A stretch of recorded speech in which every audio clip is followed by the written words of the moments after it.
Bonjour, nous nous trouvons en direct du lycée Jean Moulin où se déroule actuellement la journée porte ouverte.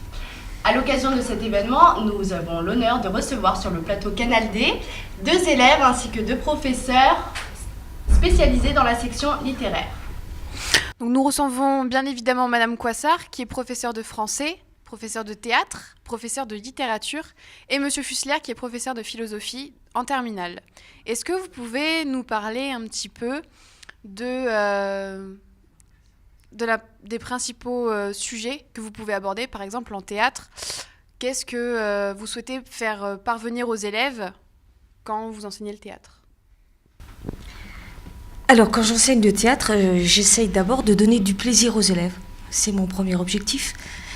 Ensuite, j'essaye de les armer pour penser, pour devenir des citoyens responsables. Et j'essaie aussi de les ancrer dans une réalité forte. Voilà. Je crois que Hugo en parlerait très bien, d'ailleurs. Alors, Hugo, peux-tu nous parler justement de qu'est-ce que t'apporte le théâtre ?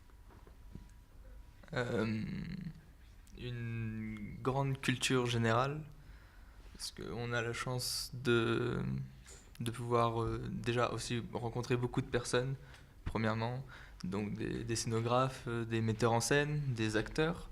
Parfois on a même la chance de voir le spectacle que le metteur en scène que nous avons rencontré a produit, et qu'on peut donc aller le voir au théâtre. Et on touche dans cette option beaucoup de matières différentes, que ce soit la danse, la musique, le théâtre, évidemment, mais même l'art en général. Donc ça nous apporte une grande culture générale, et je pense que c'est le point fort de cette option. D'accord, merci.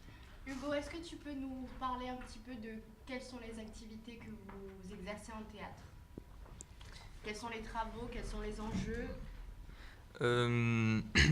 En tant qu'élève, on a tendance à toujours diviser le théâtre en deux, c'est-à-dire on a la partie pratique et la partie théorie.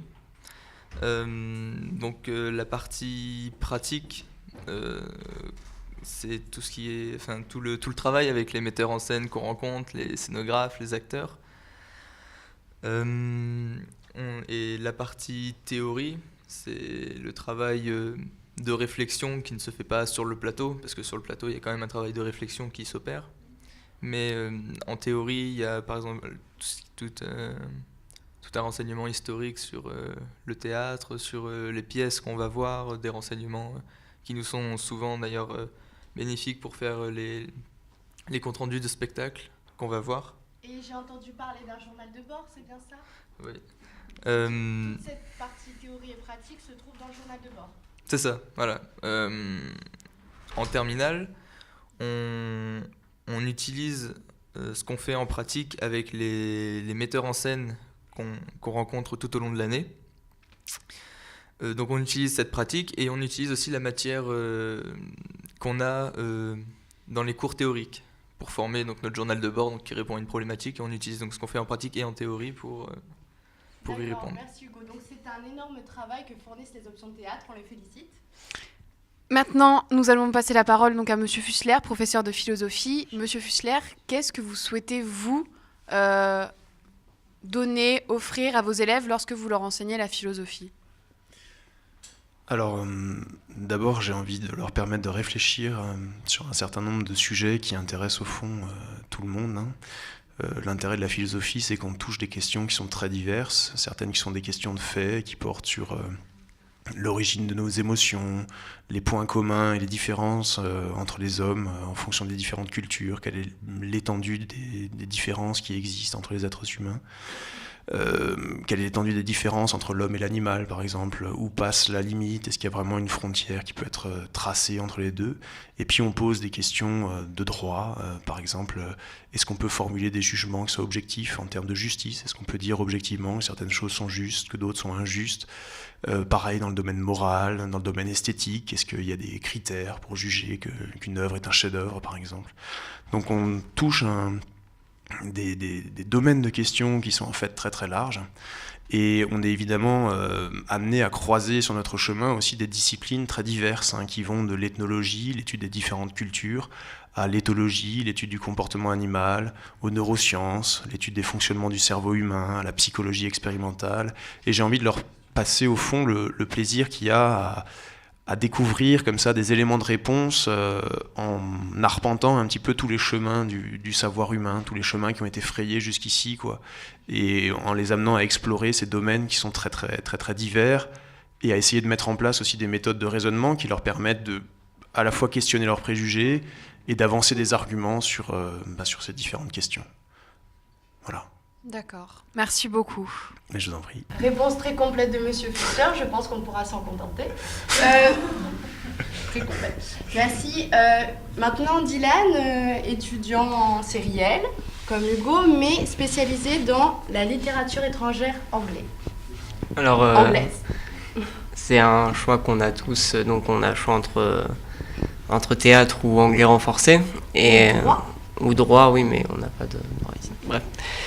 Et donc anglais renforcé, c'est un complément d'anglais, c'est un cours à part qui ne suit pas finalement les autres cours d'anglais qu'on peut avoir, donc les cours d'anglais normaux. C'est des cours approfondis où on prépare en tout cas du moins en terminale, les documents personnels et tout ce qu'on va préparer vraiment pour le bac en soi. Donc on prépare plus précisément l'épreuve. Et finalement, ce qui est bien, c'est que ça nous rapproche d'une grande culture générale, un peu comme Hugo parlait pour le théâtre. C'est vraiment, on parle sur tous les sujets qui sont d'actualité ou non. Et finalement, le seul but, c'est de nous faire parler anglais et de voir, même par rapport à aujourd'hui ou même à des histoires qui restent relativement éloignées, de pouvoir développer un anglais correct et qui nous permettra, pour ceux qui veulent faire des études là-dedans par la suite, de s'améliorer. D'accord, merci Dylan. Un petit mot de conclusion que vous pouvez dire, par exemple, sur la série littéraire, en général, pour conseiller cette section, qu'est-ce que vous pensez dire, qu'est-ce que vous souhaitez conclure, justement ? Quels sont les arguments ? Alors, moi j'aimerais dire que la série littéraire, c'est vraiment une série qui offre un certain nombre de débouchés. Il y a ce mythe que la série littéraire est une série sans débouchés, c'est pas vrai. C'est même, à mon sens, la filière d'excellence pour un certain nombre de débouchés particuliers, pour les études de droit, les études de journalisme, pour préparer les IEP, donc les instituts d'études politiques, pour se familiariser aussi et se préparer à la psychologie, pour toutes les études de sciences humaines, même pour les études de commerce. Il faut savoir qu'en passant par exemple par les classes préparatoires littéraires, il y a des concours qui sont réservés dans les écoles de commerce aux élèves qui sortent de ces classes préparatoires et qui sont extrêmement bien formés. Donc j'aimerais vraiment dire que c'est une filière qui offre des débouchés, et c'est une filière surtout où on peut vraiment... c'est une filière dont j'aimerais qu'elle attire des gens qui sont passionnés, quoi. C'est une filière vraiment où on peut goûter le plaisir des langues, le plaisir de découvrir des choses en philosophie qu'on découvre nulle part ailleurs, le plaisir de la littérature... Voilà, c'est vraiment une filière qui permet de donner carrière à ça, à des passions très très diverses. Et c'est surtout cette passion-là, je pense, qu'on a envie de transmettre dans nos enseignements respectifs. D'accord. Merci beaucoup.